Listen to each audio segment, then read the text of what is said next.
Hello guys, welcome back to my channel. We are back with chapter 3 of novel Obsession. Power, control and authority. That's all I've ever wanted in my entire life. For the past 30 years, I've thrived on these things. It was my fate to become the Mafia leader before I was even born onto this world.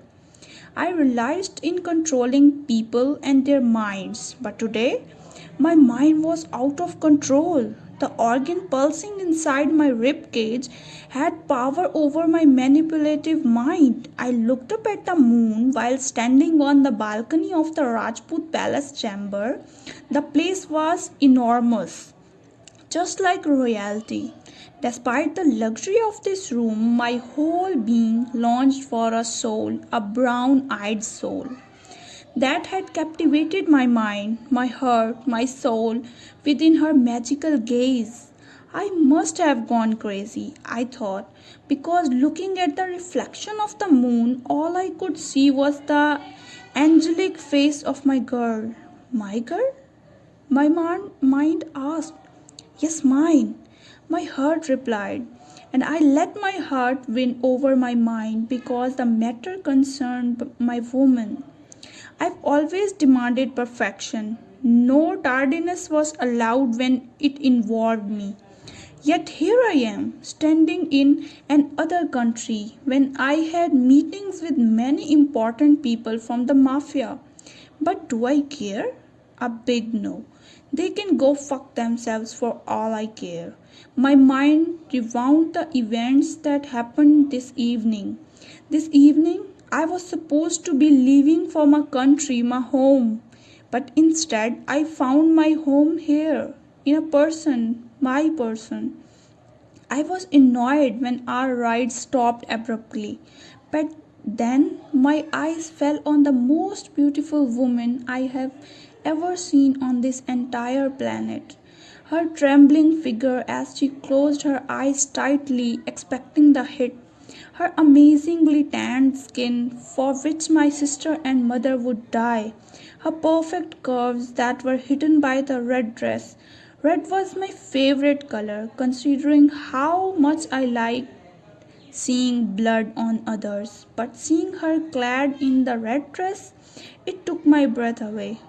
As the leader of two of the most powerful mafias in the world, it's a shameful thing to admit that all the glitch things happened to me while looking at the girl, and then, like her puppet, I walked around her like a devotee worshipping his deity. If I wasn't smitten by her already, then the dance she performed did the job. It took all that remained of me, all of it, only to become hers. Coming here, I never thought that I would find the reason for my existence, but there I am, like a dying man yearning for death, waiting for the moment to make her mine. I was lost in thoughts of my beautiful darling when I heard the sound of the door opening. I turned around, ensuring my gun was with me, only to find Mr. Rajput and my good for nothing best friend, Michael Romano, entering. Here are the details you asked for, Mr. Rajput said, extending the MacBook towards me. I wasted no time in grabbing it, feeling my heart rate increase. I was nervous. Lucas Ashwin, the ruthless mafia leader, was nervous to look at some words on a screen. Maybe for others, it's just words on a screen, but for me, it's more valuable than anything else in this world. I turned away from them, looking at the moon, sighing deeply. Then I looked at the screen. The first thing that caught my eye was the angelic face of my precious one. I admired her smiling face, imagining how it would feel when she smiled at me like this. I could swear I'd be on my knees in front of her the day she smiles at me like that. After admiring her smiling picture, I looked at that name and traced my fingers over it.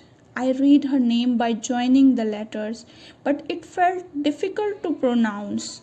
I turned around and looked at Mr. Rajput while raising one of my eyebrows, and he understood my unasked question through my eyes. I was desperate to know her name. Eva. Eva Bansal, Mr. Rajput said. Eva. I repeated her name, feeling it roll off my tongue perfectly, as if it had been waiting for me to utter it. It felt beautiful, and my heart felt at ease, like being home. My cold heart suddenly felt warm. This name had the power to destroy me completely. What does it mean? I asked, unable to contain my curiosity.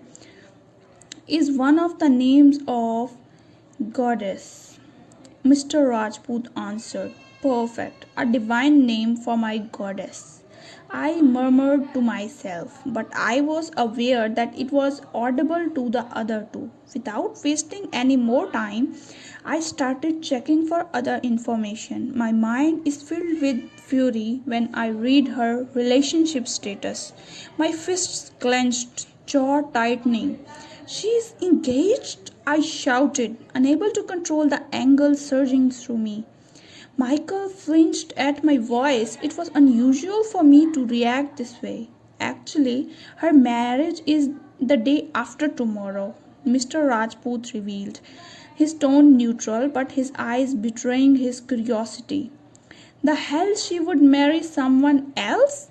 I shouted again. It felt like someone was stabbing me in the heart continuously. The thought of her marrying someone else made me want to kill everyone in this world until it was only me and her left. Stop shouting, Lucas, and think straight, Michael advised. What should I do then? Sit and watch her marry someone else?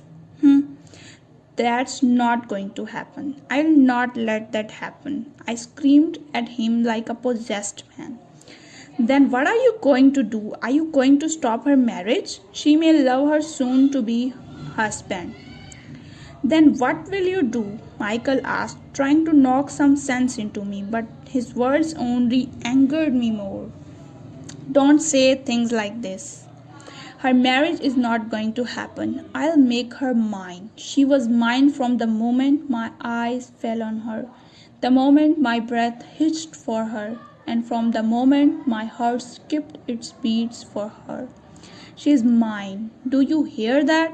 She is only mine, I said, made his eyes widen. It was the first time he heard me talking this seriously about someone. Hell, I was never serious about any other girl who wasn't my family.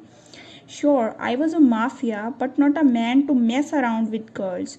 I was always a one woman man because I learned from the best. I always thought I was going to have an arranged marriage just like my parents, so I saved myself for my wife. And it's true now that Lucas is Eva. Eva's. Mr. Rajput was silent the whole time, but I know he was listening and observing all of my words and actions. He was cunning man, and I was impressed by his attitude. So tell me about the guy who is daydreaming about marrying my precious. I asked while throwing the MacBook on the bed. I was losing my sanity with each passing second. His name is Shravan Kumar, 26-year-old, a Hindi teacher in a government school. Their marriage was fixed by their parents 3 months ago, Mr. Rajput said. Seriously, a young middle class teacher for my girl? What can he even give her with his pathetic life? I chuckled when asking the questions. That's good for nothing, idiot. I'm older than him. I have more power than anyone in this entire fucking world. And she had the power over me. And here this low life is dreaming to marry my woman, bloody idiot. For your information, your girl is also a 25-year-old young middle class teacher, Michael said in a mocking tone while reading the details from the MacBook. So what? I'm so proud of her. It must have been difficult for my baby to handle those stupid teenagers. I said, feeling bad for my precious girl. Bipolar bastard.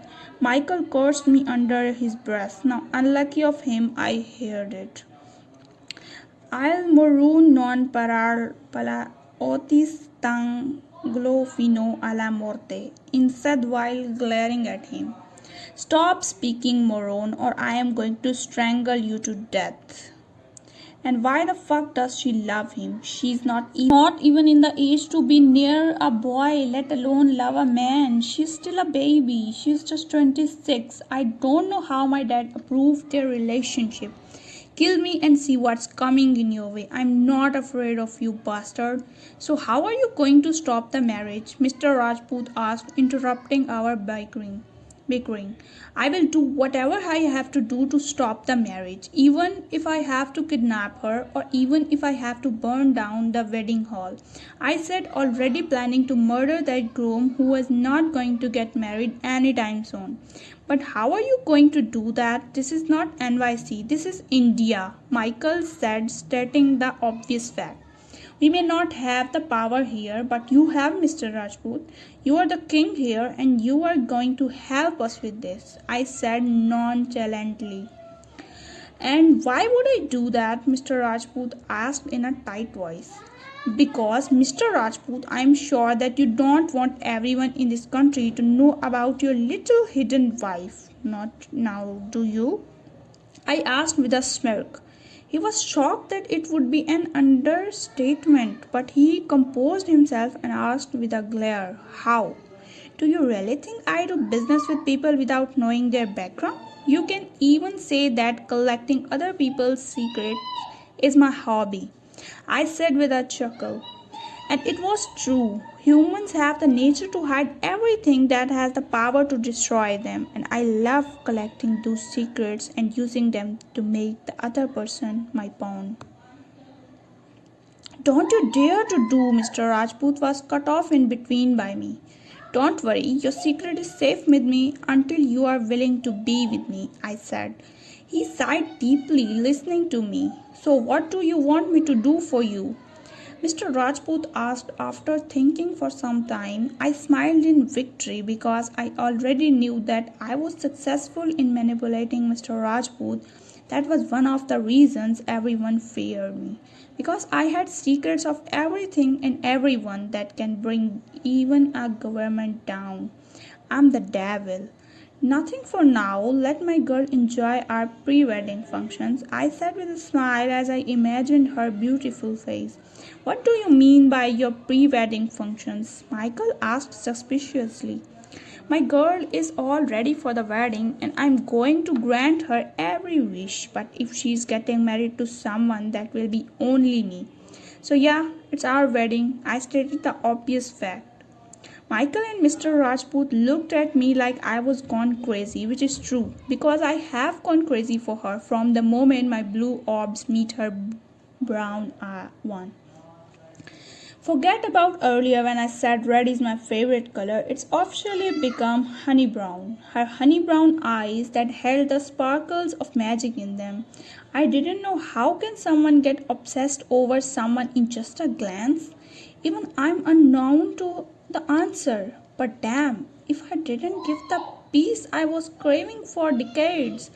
Now you guys can leave, I ordered, and the two left without saying anything. But I know that their mind is filled with questions. I went back to the bed and took out the MacBook and continued reading other information. I wasn't able to sleep, so I searched for everything that was related to her culture, her rituals, her language, everything. So tell me your opinions through comments and show so much support. Thank you.